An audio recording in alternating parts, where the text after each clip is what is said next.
রাতে শান্তির ঘুম দিতেছেন, এভাবে পড়ে যাচ্ছে, ঠিক না? রাতে নিয়মিত স্বপ্নদোষ হচ্ছে, সবসময় হচ্ছে, আপনি বসে বসে চেয়ে চেয়ে দেখছেন। আসলে একটা বয়সে যখন পুরুষটা উত্তীর্ণ হয়, তখন সে নিয়মিত দেখতে পায় তার রাতে পড়ে যাচ্ছে। সে চেষ্টা করছে আজকে যাতে না পড়ে, কিন্তু সেটা তো তার হাতে নাই। ফেলে দিচ্ছে, পড়ে যাচ্ছে, চলে যাচ্ছে, চেয়ে চেয়ে দেখছে, ক্ষয় সমস্যা হচ্ছে, হাত দিয়ে তো নষ্ট করা তো বন্ধ নাই।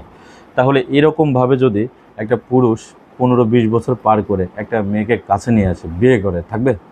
পারবেন আপনি আধা ঘন্টা লম্বা সময় দিতে পারবেন? এরকম মোটা লম্বা শক্ত আপনার থাকবেন? আমার কথা মিলাই নিয়েন।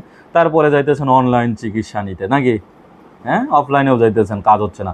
অনেকে বড় বড় কথা বলছে, টাকা নিচ্ছে, ভিজিট নিচ্ছে, তারপরে আপনার টেস্ট করাইতেছে, আপনাকে শেষ করে দিতেছে, পকেট শূন্য করে দিচ্ছে, সময় নষ্ট করে আপনার জীবন ধ্বংস করে দিচ্ছে।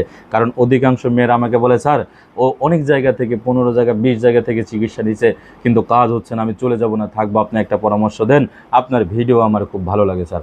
তাই আমি বলি, বোন, সমস্যা হতে পারে, সমাধানের জন্য চেষ্টা করতে হবে। কারণ যার ভিতরে শক্তি নাই, সে যতই চেষ্টা করুক কখনো উঠতে পারবে না। কারণ আপনার তো ডানা নাই, উঠবেন কিভাবে? আপনার তো শক্তি নাই, আপনি পারবেন লম্বা সময়? বোকামি না? মোটা লম্বা শক্ত নাই, এক ছোট জিনিস যদি আপনি টেনে টেনে, হবে না, হবে না, ভিতর থেকে বড় হইতে হবে, মোটা লম্বা শক্ত রাখতে হবে, বুঝেন না? এ দেখেন, কলাও বড়, শসাও বড়, কিন্তু আপনারটা ছোট কেন? আপনি নিজে জানেন, হাত দিয়ে নষ্ট করতে করতে স্বপ্নদোষে, ক্ষয় সমস্যায়, সব কিছুতে শেষ হয়ে গেছে। এখন বিবাহ করেছেন, বউ থাকছে না, দ্রুত ফেলে দিতেছেন, সংসারে অশান্তি হচ্ছে, বাবা মা বলছে, কি রে, তোদের সংসারে এত অশান্তি কেন? সবার সংসার ভালো মতোই তো চলছে।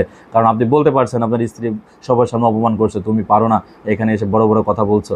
এর চেয়ে বড় অপমান একটা পুরুষের জন্য আর কি হতে পারে? আপনার বাবা মাও যদি জানে আপনারটা ছোট এবং দ্রুত ফেলে দেন, এর জন্য অশান্তি হয়, আপনাকেও বাসা থেকে বের করে দিবে, মূল্যায়ন করবে না, বলবে আমরা একটা একটা মানে কাপুরুষ জন্ম দিয়েছি। বুঝতেছেন? ধরে রাখেন, ধরে রাখেন, সমস্যা হলে সমাধান নেন। এটাই হচ্ছে একমাত্র রাস্তা। কোনো উল্টাপাল্টা জায়গায় যায়েন না, ভালো জায়গায় খুঁজে খুঁজে যান, দেখবেন জীবন সুন্দর হয়ে যাবে। আমি বললাম। সালামু আলাইকুম রহমতুল্লাহি ওয়া বারাকাতুহু।